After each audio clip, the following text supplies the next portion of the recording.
entonces damos paso al espacio de preguntas, dando la finalidad de las respuestas por parte de las panelistas a las inquietudes que presentan todos y todas los participantes el día de hoy. Los dejo con Yamid Jarana para ser moderador de esta parte. Bueno, entonces, ahorita vamos a pasar para las últimas preguntas que vamos a ir clasificando y mientras vamos recogiendo esas preguntas, pues ya nuestros panelistas tienen las preguntas que se han recogido durante todas las intervenciones. Del corregimiento de Golondrinas nos hace una pregunta que tiene dos áreas. Una, donde manifiesta la problemática del alto consumo en la zona por parte de niñas y adolescentes, y al otro hace como una reflexión causal, que la tomamos como un análisis de la causalidad de las múltiples causas que conllevan al consumo, como es el desempleo. Hace mención que hay alto desempleo, por lo tanto debe haber también alto, muy bajo más bien, estrategias de aprovechamiento del tiempo libre por parte de los jóvenes, y la complementa de cómo poder ayudar la zona y los niños alrededor de las atenciones psiquiátricas. Supongo que debe ser aquellos que ya están en consumo o que tengan cierto nivel de adicción. Esa es la interpretación que le he dado a la pregunta de doña Rosalba, y entonces quiero hacer una mención.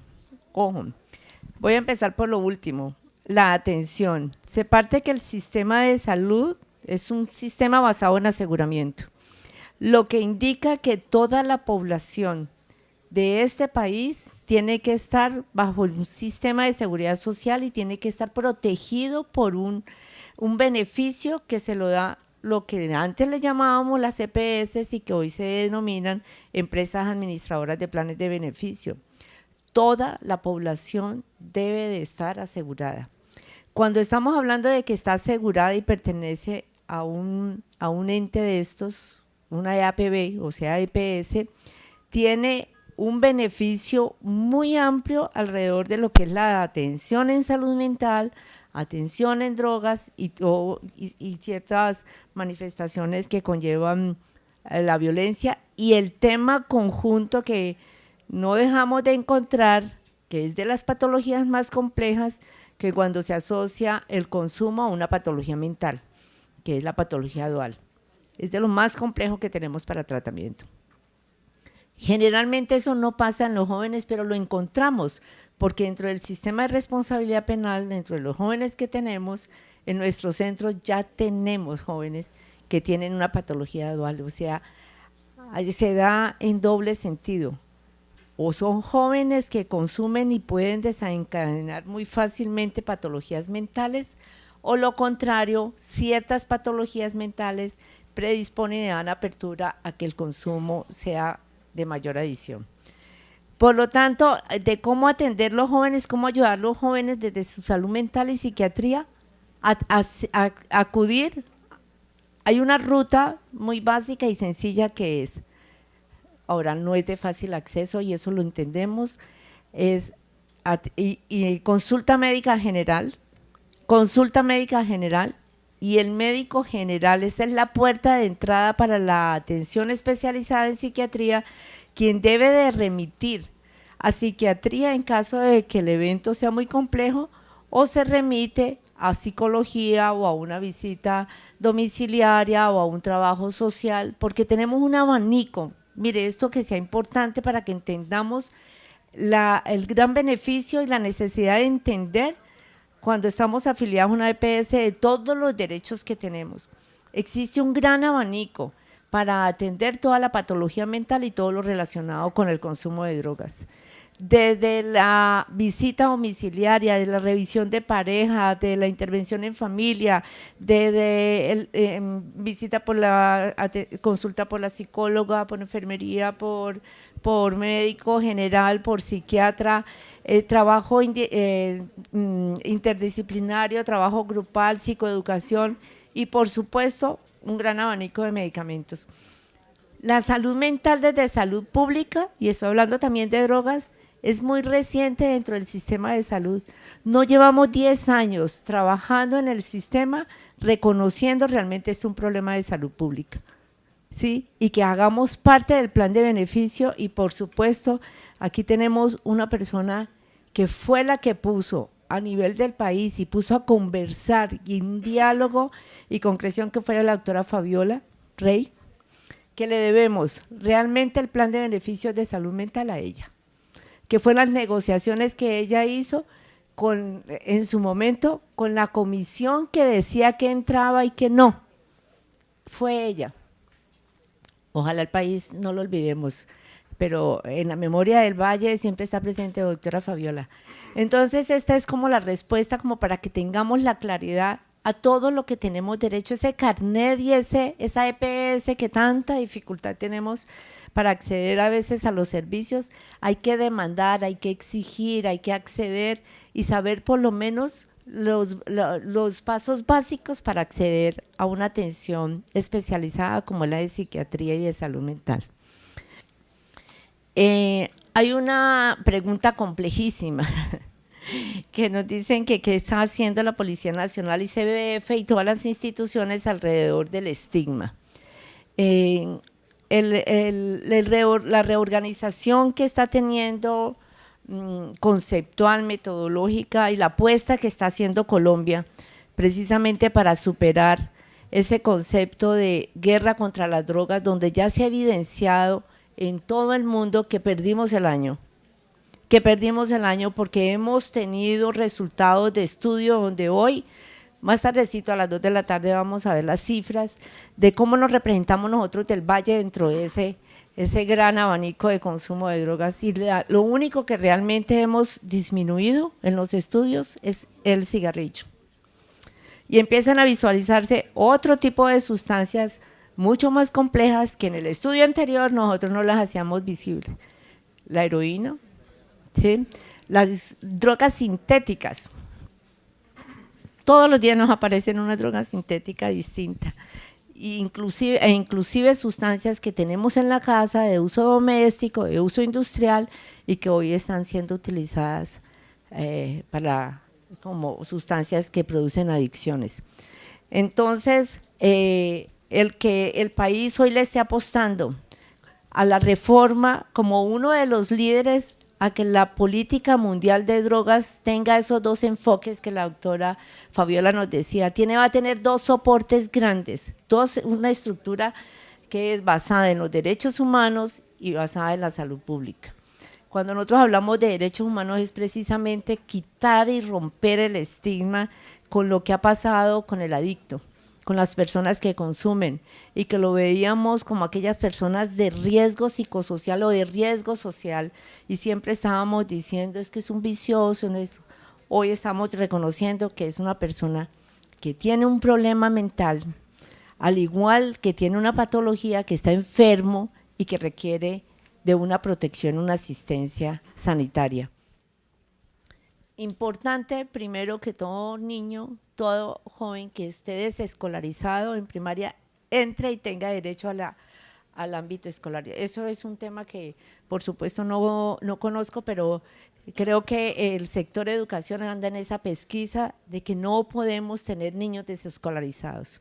Independiente, si está en consumo, hay que llevarlo y acompañarlo en el proceso de atención y ofrecerle todos los derechos que tiene en el ámbito escolar.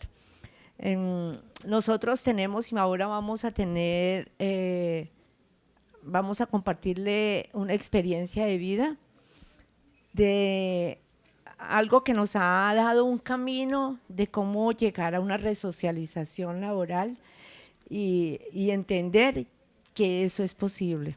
Si bien es cierto, se nos quedan muchos en el camino, pero hay que ser reiterativos, hay que tener confianza, hay que estimular en la empresa para que nos abran las puertas para que estas personas que han incursionado en el consumo tengan la posibilidad de ser productivos laboralmente. Y también jóvenes que están ya en edad universitaria, de acceso a la universidad, también es aperturar con las universidades unos espacios especiales, no lo hemos hecho todavía, pero por supuesto que está en el escenario. Sobre los medios confiscados, eso no depende de nosotros como departamento. Si todos los bienes que son confiscados, ustedes recuerdan, la Dirección Nacional de Estupefacientes era quien estaba al frente de esto. Hace como año y medio, aquí la doctora me dice, usted no ha hecho la tarea. Y resulta que hace como año y medio vino una comisión de Naciones Unidas y una comisión del Ministerio de Justicia, quienes iban a hacer un inventario y actualizar el inventario en el Valle del Cauca sobre los bienes que estaban incautados, qué producción tenía, dónde estaban, quién los tenían, y realmente la razón de esos medios era cualquier medio incautado que fuera de uso social, que se le diera un uso social. ¿Sí? Esa información quedaron de pasársela a la señora gobernadora. La verdad es que desconozco si eso está, pero por lo menos eso es una propuesta, y ustedes llegaron a escuchar que la gobernadora dijo, quiero poner un centro de rehabilitación en drogadicción. Y estamos aspirando a que uno de esos centros sea un servicio conexo al hospital psiquiátrico, que es lo único que nosotros tenemos público. Y les quiero decir que no tenemos ninguna oferta pública para atender drogadicción en el departamento. No la tenemos, porque la gente llega al hospital psiquiátrico y llega y digamos, y hacemos y atender la fase aguda. Pero en la fase aguda, una vez estabilizamos el paciente, desintoxicamos al paciente, le damos una ordencita para que se vaya a un centro de rehabilitación y tiene que acudir a uno de los centros de atención privados. Mercado no regulado. Mercado no regulado. Pero resulta que no es al centro, sino a la IPS, a la EPS. A la EPS, una vez tenga la autorización de que vaya a un centro de rehabilitación, tenemos que ir a la EPS, quien tiene que tener contrato con esos centros, porque la gente resulta sacando de su bolsillo con la angustia, el desespero, y que no valen 2 pesos, les quiero decir, no valen 2 pesos. Y en muchos riñe con el mercado de la casa y hasta supera un salario mínimo y mucho más el valor de un centro de eso. Entonces, tenemos que ir a la EPS y que la EPS nos determine con quién contrata para que ese joven que ya está asegurado, o esa persona que está asegurada, incursione en un tratamiento de rehabilitación. Esa es la ruta legal, está abierta y dispuesta dentro del sistema de salud. Por lo tanto, también es muy importante que aprovechemos estos escenarios para conocer eso, porque siempre conocemos un amigo, un vecino, al que sea, tenemos que orientar en esto. Miren, no hay una tragedia más grande en una familia que tengamos un adicto y cuando no encontramos una mano ni una ruta para dónde ir. Es una cosa supremamente dolorosa, pero hay cómo atenderlo y por supuesto confiar en una rehabilitación. Yo creo que con esto respondo las preguntas. Ay, me han puesto otra.